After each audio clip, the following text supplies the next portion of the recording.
more than 170 men are still missing after an explosion and fire on the North Sea oil platform Piper Alpha. More than 160 deaths puts the Piper Alpha platform high among Britain's worst energy disasters. Most of those who died were sleeping in the accommodation blocks on the rig. There was simply no warning and no time to instigate any evacuation procedures. You know, it was fry or jump, so it was jump. It's really horrific. You know, the whole platform was engulfed in flames. I would be pressing the government today not only to look at the cause and effect, but begin now to look at all those continuing complaints about the training, about the safety, about the helicopter, about the safety equipment. A proper, full examination of everything the unions have been complaining about for the last 10, 15 years.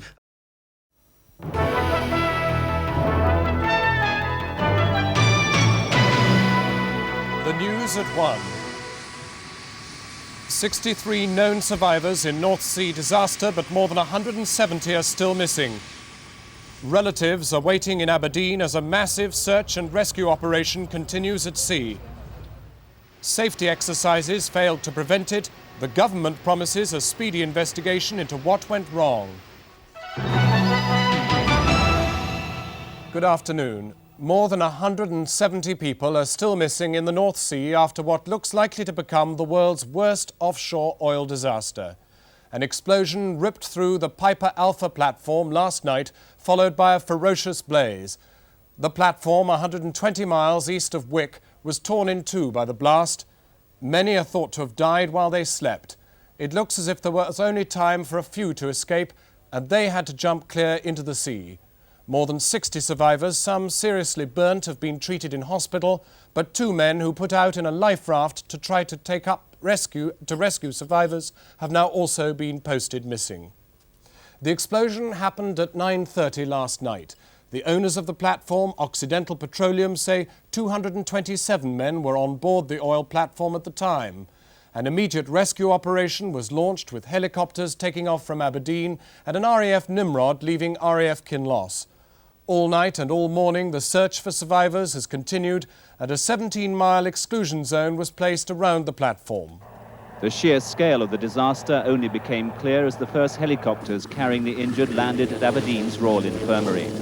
A fleet of 10 helicopters was used to ferry the survivors the 120 miles to the mainland. Many of them were picked up from the water after leaping from the burning platform. But others who were literally blown off the rig suffered severe burns. Most of those who died in the disaster were sleeping in the accommodation blocks on the rig. There was simply no warning and no time to instigate any evacuation procedures. The anguish of the relatives crowded into the hospital was clear as they waited desperately for any news of those reported missing. A special operations room has been set up to coordinate the information from the rescue services. When they got out, the only escape they could get from one of the guys that told me he slid down a hose, a bunkering hose, and then he jumped into the water about 20 feet, and then they got picked up by one of the boats. The first rescue helicopters on the scene could pick out the flames from miles away. The whole platform was engulfed in thick smoke. From about 25 miles away, we could see the flames, and obviously as we got closer, appreciated the magnitude. The flames really were huge, and quite remarkable. What about the heat? The heat obviously wasn't until we got a lot closer, but you could feel the heat quite clearly, in fact, uncomfortably clearly. Basically, they had very little notice about it. The explosion happened, and they weren't able to launch any of their escape vessels or life rafts, and were committed really to escaping from a rig by simply leaping from some 200 feet into the water. Can you tell me what it was like on board the support vessel as injured people came from the oil rig? It was very busy. One could almost say it was like organised chaos, but it wasn't really chaotic. It was just the volume of work that had to be done from a medical point of view, just the number of casualties, and of course the relatively limited space. The facilities were excellent for an offshore installation, but just the number of casualties in one fell swoop was quite considerable. Throughout the night, medical supplies were flown out to the platform as a full-scale search continued for survivors in the water. David Chater, ITN, in Aberdeen. Dazed survivors from the disaster were ferried to Aberdeen Hospital for treatment. 42 of those injured were later discharged. But 10 seriously burnt patients have been given emergency skin grafts. One had 90% burns, another is still in intensive care. A team of specialist skin surgeons has been flown in. Some of them treated survivors of the Bradford fire disaster. Grieving relatives left the hospital as it became increasingly clear there'll be few other survivors. The ferocity of the blaze, the perilous jump into the water, and the cold North Sea have meant there are slim chances of surviving. A team of surgeons flew out to the rig and treated badly injured men on a nearby ship. Many of them, if not all, had been burned, and several of them had received injuries when they either jumped from the platform or were blown from it in the explosion. Had any of them made any attempt to rescue any of their colleagues? Yes, one did hear tales, and they were most concerned about the missing colleagues, asking for them. Doctors said survivors tried valiantly to help each other, but there was little hope. The sea temperature at this time of year is probably as warm as it gets in the North Sea. What surprised me, if anything, was the fact that they had survived the jump, because some of them undoubtedly had jumped from a very considerable height. One of the things that struck the small team that went out was how few survivors we did have to deal with. Relatives were assured there'd be a full inquiry into how the disaster happened. Ministers said there'd be no interruption of work on other platforms, and they defended the North Sea's safety record. But they've also admitted that the platform in last night's disaster had a routine safety inspection by Department of Energy officials at the end of last month. Mark Webster, ITN, Aberdeen. And there's an emergency phone number for people worried about relatives. It's 0224 649 666. That's 0224 649 666. Well, now we're going to try and get in touch with the Nimrod aircraft, which is coordinating operations in the North Sea above the disaster area. Flight Lieutenant Sean Pullin, this is Jon Snow at ITN. Do you hear us over? Yes, I could hear you just then. Flight Lieutenant, could you tell us from... ITN London. Yes, I hear you, Flight Lieutenant. This is Jon Snow calling over. Flight Lieutenant Pullin, this is Jon Snow at ITN, over. Well, hello, ITN, can you hear me? Yes, we can hear you, Flight Lieutenant. Do you hear us, over? Hello? We'll come back to Flight Lieutenant Pullin in just a moment. In the meantime, experts say that the cause of the explosion may never be known because the platform was so badly damaged. Safety procedures were extensive and well rehearsed, so the high number of casualties seemed to indicate that there was no warning before the explosion actually occurred. Piper Alpha was one of the first production platforms to be built. It was installed in the North Sea 13 years ago. Like other platforms, it's had problems with corrosion in the lower structure, but so far that's not seen as a contributory factor in this disaster. Indeed, experts we've spoken to say safety standards and checks in the North Sea are the toughest in the world.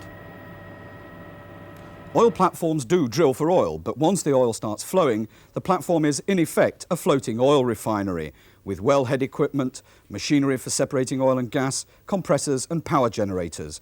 All these areas are potentially hazardous, but experts say precautions are extensive. Every rig in the North Sea is extremely well designed to contain and control any fire or explosion, or even gas hazards, poisonous gases and so on. Different parts of the rig can be isolated very quickly, and people can move to safe areas very quickly. And for example, the accommodation module will be as clear as possible from all the higher risk equipment so that people could move towards the accommodation modules. Piper Alpha carried 6 enclosed lifeboats that can sail through burning oil. They're winched down and released from the inside. There's also a helideck that can be used for evacuation. All these are mounted on the accommodation module, where at any one time half the crew are off shift. On permanent standby is a rescue boat with an inflatable ready to be launched at a moment's notice. In this case, those systems don't seem to have worked. No, well, this was one of those disasters where it doesn't seem as though anybody had any time to do anything, and it's only those people that were able to run and jump quickly have got away. Those that were inside the accommodation module, for example, appear to have suffered the most casualties, where they didn't appear to have enough time to either don the right equipment or even to run and jump.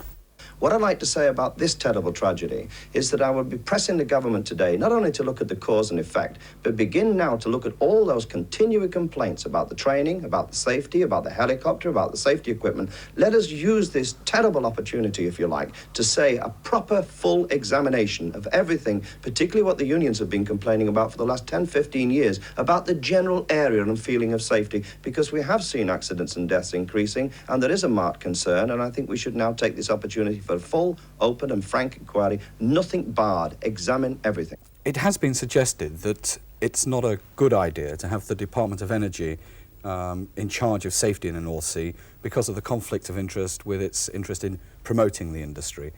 What's your experience of the Department of Energy? I can understand why the subject is brought up, but my personal experience is that the Department of Energy is exemplary in its duty from the point of view of safety. In many cases, I've got experience directly with them where if there's been any suggestion of a problem, we've had a Department of Energy inspector come out and lay the law down as to what must happen, and if necessary, the whole procedure operation would be shut down, and they are empowered to do that, and they wield this power with great authority and great effectiveness. Lawrence McGinty put that report together. The government has promised a full and speedy inquiry into the disaster. Mrs Thatcher is said to be deeply shocked, and she's being kept informed of developments minute by minute. She was briefed this morning in Cabinet by Energy Secretary Cecil Parkinson, who will make a statement in the Commons later this afternoon. This is a huge tragedy. We don't know the full extent of it at the moment. We still hope that there may be other people found. But it does seem that the principal cause of the very large number of possible fatalities is that the explosion destroyed the living quarters on the platform.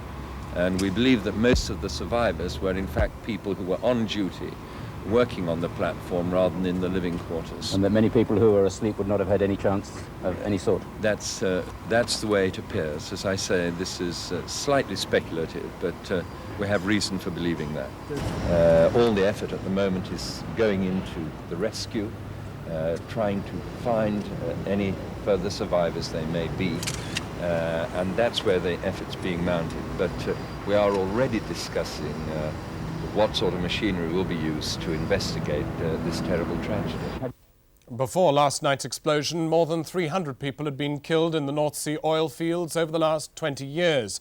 Experts say that up until now, the safety record in the British sector had been quite good, with thousands of people working there every year. Nevertheless, a recent study has estimated that working on oil platforms is 11 times more dangerous than working in the construction industry, and 9 times more hazardous than working in the mines. The North Sea may look only sparsely populated, but about 50,000 people live and work here, a community about the size of Corby in Northamptonshire. After nearly 15 years of North Sea oil production, more than 50 fields are working with 120 platforms in the British sector alone. The oil and gas is brought on shore by an extensive network of pipelines. The rewards for Britain, Norway, Denmark and Holland have always been high, but so have the risks. 11 years ago, 20,000 tonnes of oil formed a huge slick after a blowout on the Norwegian Ekofisk Bravo rig. In 1980, the Alexander Keelan, a floating hotel, capsized in a force 10 gale, killing 123. Afterwards, new safety procedures were brought in and similar platforms strengthened. Every year has brought casualties. In 1987, 6 people lost their lives in the British sector and there were 59 serious accidents. The North Sea oil platforms are self-contained communities, with restaurants, cabins and leisure facilities for up to 300 workers on board. Most of them are working 12-hour shifts for 2-week periods, with a fortnight's shore leave in between. Wages are well above average, not just because of the dangers, but also the conditions. It's very isolated on a platform, and that you live right close to where you're working. So in effect, what you've got is a platform which is a hotel, a factory, and a power station, all in one place. Until last night, the safety record in the British sector was good. This was the disaster that those who work offshore had always feared, but hoped would never happen. Joe Andrews reporting. Grampian's Chief Constable Alistair Lynn said a short time ago that he held out little hope for any of those still missing. He said these included the 2 men lost from a rescue craft which was helping in the search. The overwhelming majority of the victims came from Scotland, he said. And ITN will be keeping you up to date with any more news from Aberdeen throughout the day. A few moments ago, we did manage to contact Flight Lieutenant Sean Pullen on board an RAF Nimrod above the scene. He told us the latest news.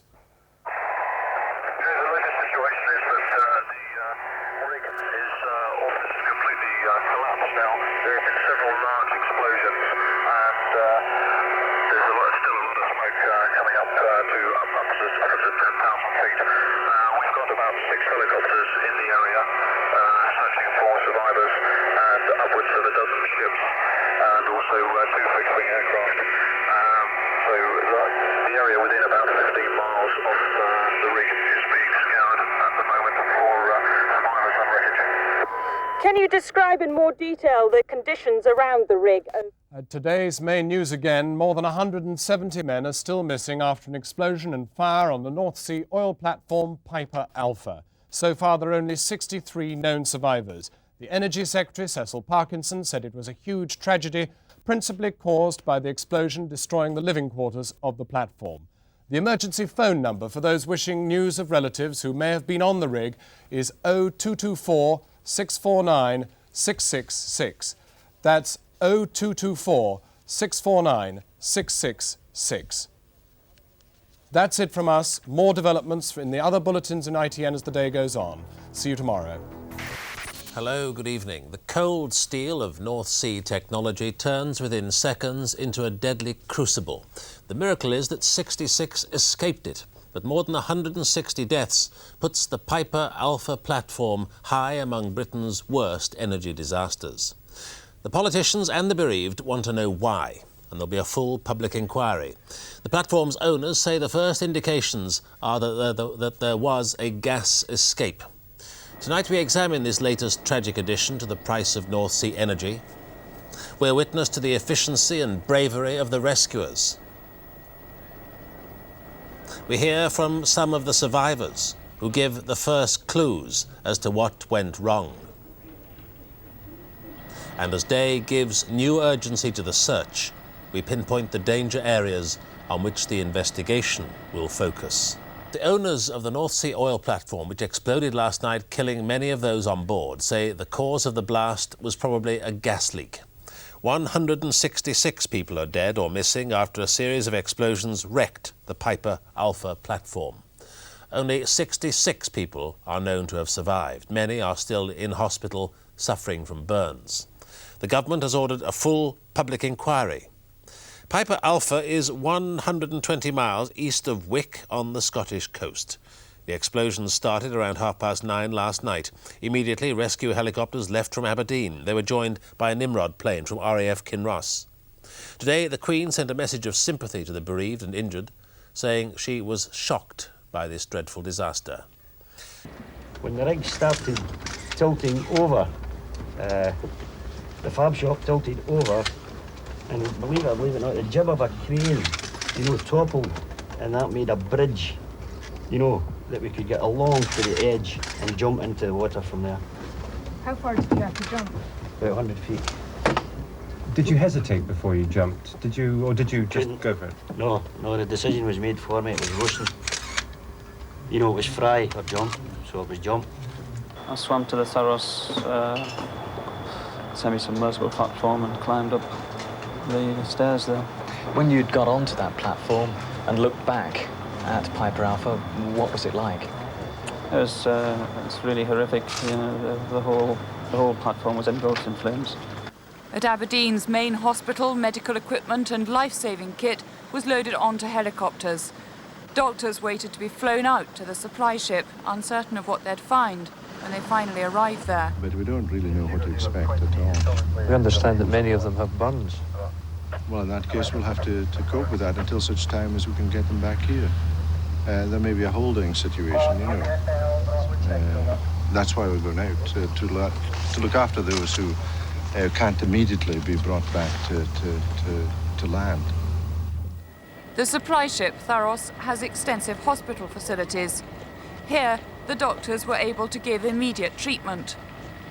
The worst injured were prepared for the flight back to the mainland, and others were treated for shock.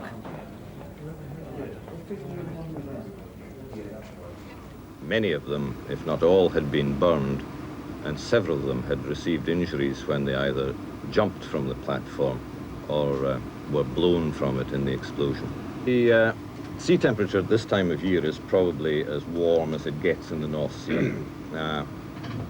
What surprised me, if anything, was the fact that they had survived the jump, because some of them undoubtedly had jumped from a very considerable height. One of the things that struck the small team that went out was how few survivors we did have to deal with. As those survivors needing urgent treatment arrived in Aberdeen, some were given immediate emergency skin grafts. Their family, friends and relatives waited in the corridors. For some of them, there was good news. Does he have any injuries at all? It's just pretty shocked, that's all. Did he say anything about his colleagues or what happened to them? Yes. One of his friends was seen but hasn't arrived yet. They don't know if he's jumped. He was seen by somebody that jumped. Gary was, but he didn't follow, not yet. And many left the hospital still not knowing whether or not husbands or sons had managed to escape. Among those assumed dead, the two-man crew of a boat which had answered the SOS. All day the search has continued. 167 people are still missing, and no survivors have been picked up since early this morning. The Department of Energy say the Piper Alpha platform had undergone a routine inspection less than a month ago. It's also been revealed that 2 smaller accidents happened on North Sea oil installations in the past week. Last Friday, there was an explosion at Sullom Voe in the Shetlands, and 2 days ago, Brent Alpha was hit by a fire. Union leaders and safety experts have today called for stricter checks on all North Sea installations. The explosion has already forced the closure of 6 platforms in the oil field. Our correspondent Andrew Veach examines the Piper Alpha disaster. The evidence this evening is that the blast that destroyed Piper Alpha came in the highly hazardous main processing area near the crew's living quarters. Piper Alpha is a 650-foot tall fixed platform. Unlike modern floating platforms, it's bolted to the seabed. A mixture of crude oil and gas are pumped up through a series of pipes into a processing area. It's in here that the mixture passes through compressors, storage vessels and pipework. Oil and gas are separated and piped to the mainland. More than 200 men worked on Piper Alpha. There are regular safety drills on all rigs and platforms, and safety checks are carried out by government inspectors. Piper Alpha was tested only last week. Now there are calls for stricter inspections. There is a case for a survey of the safety arrangements across the UK sector and maybe across the whole North Sea. Most of the men who died last night were members of Roger Lyon's union. He called for independent inspectors to replace those from the Department of Energy 8 years ago in a government report. The sloppiness that can take place in the absence of the threat of an independent inspectorate coming down unannounced with draconian threats of punishment, the sloppiness is very often the cause of accidents. In the past, corrosion has proved a problem on oil installations. That would be serious if it affected the joints or nodes on the jacket of the structure. But corrosion here would not have led to a sudden failure. Other risk areas include utility systems for power and water supplies. But failures here would not have been enough to cause last night's disaster. The sheer size of the explosion shows there was a massive release of gas, and that points to the processing area. The danger comes after the gas has been separated from the oil. If a line fractures or a compressor breaks down, gas will be released and fire will break out. In most cases, the fire would have been localised and containable. In this case, it must have been massive. The explosion and the ferocity of it, according to reports, indicates it's most likely a gas explosion. Then you're really looking at the gas processing side and where this could have occurred.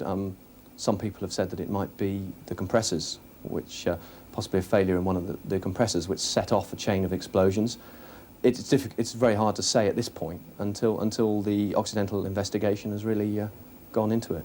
There's failure in the equipment in terms of maybe something overheated and the emergency, normal emergency shutdown and warning systems didn't come up to scratch, or something just went on a catastrophic failure, which preventative maintenance is very hard to seek out something that suddenly goes like that. Or, of course, there's human failure, which obviously can't be ruled out.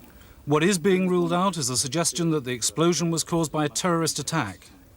I would have considered that most improbable. You cannot generate the amount of heat that appears to have been generated with an explosive device.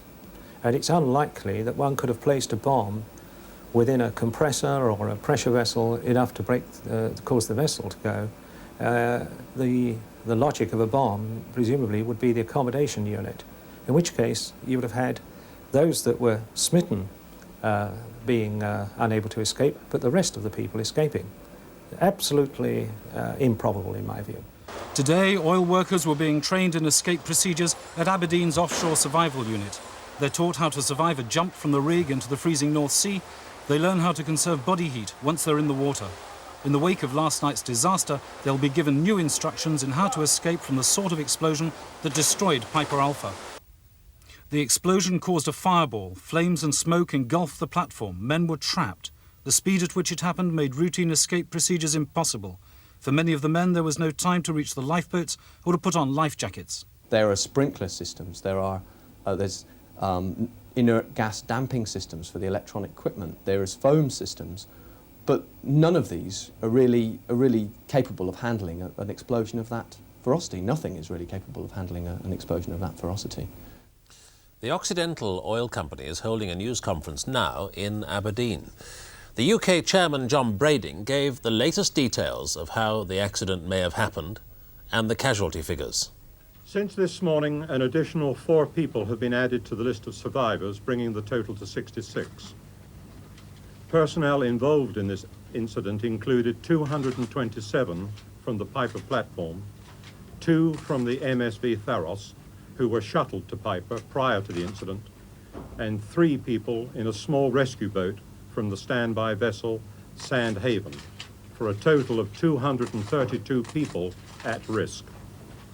Of these personnel, there are 66 confirmed survivors, 16 fatalities, and 150 unaccounted for. It would appear that the first explosion occurred due to an escape of gas in the C module. A series of explosions and fires quickly followed. 8 vessels in the immediate vicinity of Piper rendered assistance in rescue and firefighting. The damage to the platform is obviously extensive and includes the complete destruction of 3 of the 4 major plant modules, housing the oil and gas separation facilities, gas condensate separation, gas compression, power generation, utilities, and the accommodation modules. The Prime Minister spoke of her deep sympathy for those involved in the explosion. Mrs Thatcher told MPs the rescue services had absolutely excelled themselves, although we know the enormous tragedy which they faced. The Leader of the Opposition, Neil Kinnock, described the explosion as an horrific accident. He urged the government to establish a system of no-fault compensation for victims of such disasters. Well, we're joined now from Aberdeen by the Energy Minister, Peter Morrison, who spent the day at the scene of the disaster.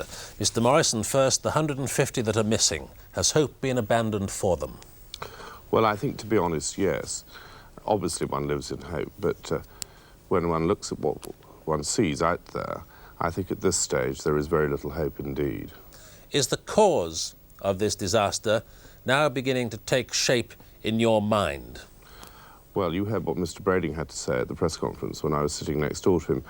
I think it is still too early days to give any definitive answer as to why this particular disaster happened. He and the Occidental Company are going to look into it, obviously, in the greatest possible detail. And as you also heard, Cecil Parkinson announced in the House this afternoon that the government would have the fullest possible investigation. That we owe to the people involved in this disaster, and indeed to the 30,000 or so who are employed in the North Sea.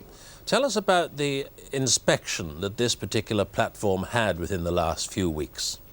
Well, as you appreciate, we have the most rigorous safety standards, and these inspections happen on a regular basis. And coincidentally, there was one towards the end of June.